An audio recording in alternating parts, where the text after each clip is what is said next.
Did you know? Oh yes, it's that time of year. A lovely mince pie, hot or cold, with cream or without, can be just the thing on a cold winter's night. But as a child I always wondered, why was the filling called mincemeat? After all, there's no meat in there, it's all spices and fruit, and spiced fruit. Well, as ever, history offers an answer.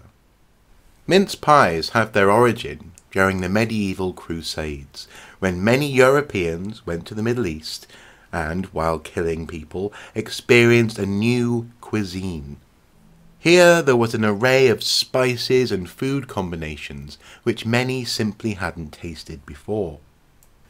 Bit by bit, new ingredients and new recipes made their way back to the banqueting tables of medieval Europe. And by the 16th century, in the court of Henry VIII, the shrid pie was extremely popular. This was a pie formed from shredded meat, along with suet and dried fruit. Also, many spices were added, including nutmeg, cloves, and cinnamon.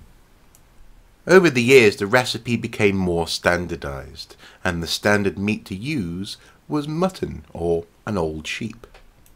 This recipe from 1615 combines mutton with suet, pepper, salt, cloves, mace, currants, raisins, prunes, dates, and orange peel. By now, not only mutton, but also beef or veal could be used as the shredded meat. The mid-17th century saw civil war come to England. And not only did the Puritans go to war with the king, they went to war with mince pies. These were just too Catholic, too decadent. Nay, the poor rosemary and bays and Christmas pie is made an abomination.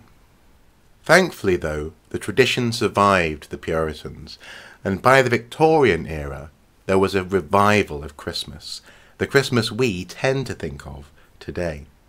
This is the Christmas of Charles Dickens and A Christmas Carol. And by now most made the filling for their Christmas pies in advance, storing it in jars.